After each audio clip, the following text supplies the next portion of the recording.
Shalom sahabat-sahabat yang dikasihi Tuhan Yesus Kristus. Pada video kali ini saya membahas tentang ucapan bahagia part 2.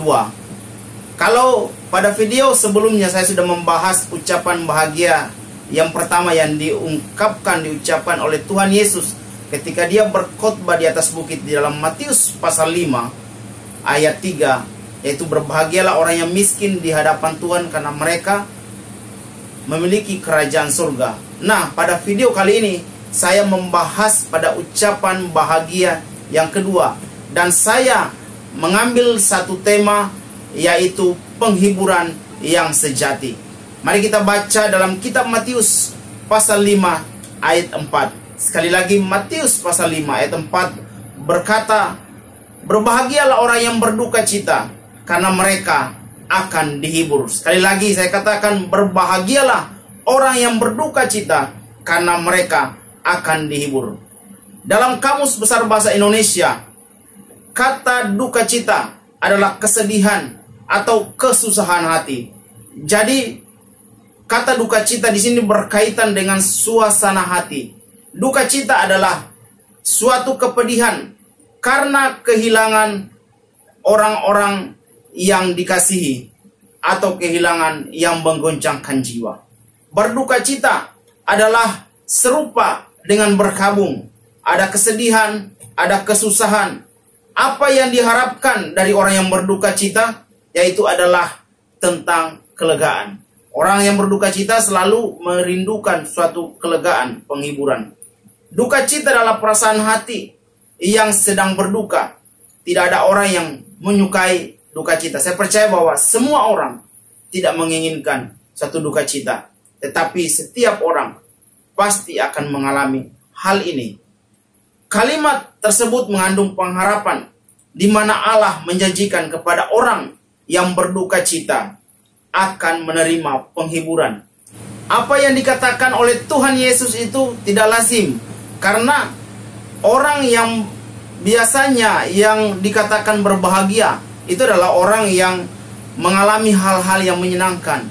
Misalnya orang yang sedang berulang tahun, orang yang baru menikah, orang yang melahirkan anak yang sehat, orang yang mendapatkan kenaikan jabatan, dan sebagainya. Tetapi justru Tuhan Yesus mengatakan bahwa orang yang berduka cita itulah orang yang berbahagia. Mengapa? Karena mereka akan dihibur. Apa yang dikatakan Tuhan Yesus itu akan lebih mudah dipahami kalau kita melihat dan membandingkan dalam 2 Korintus pasal 7 ayat 10.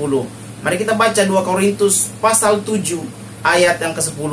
Di situ dikatakan, sebab duka cita menurut kehendak Allah menghasilkan pertobatan yang membawa keselamatan dan yang tidak akan disesalkan. Tetapi duka cita yang dari dunia itu menghasilkan kematian. Ayat ini menjelaskan tentang dua macam duka cita, yaitu duka cita menurut kehendak Allah dan juga duka cita menurut yang dikehendaki oleh dunia. Duka cita menurut kehendak Allah itu menghasilkan satu pertobatan yang membawa kepada keselamatan dan yang tidak mengecewakan. Tetapi duka cita yang dari dunia itu akan menghasilkan kematian.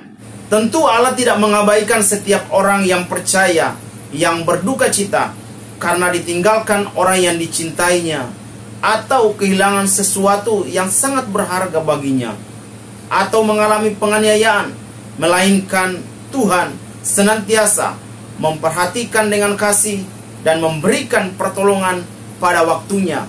Tetapi duka cita di dalam Matius pasal 5 ayat 4 ini bukan ditujukan pada duka cita dari dunia atau duka cita atas hal-hal yang fana, melainkan lebih ditujukan pada duka cita menurut kehendak Allah. Duka cita menurut kehendak Allah terjadi pada saat seorang melihat diri sendiri di dalam terang firman Tuhan, serta orang-orang yang menyadari bahwa dirinya telah jatuh di dalam dosa dan jauh dari hubungan dengan Allah, sehingga cucuran air mata ketika dia mengakui dosanya di hadapan Tuhan.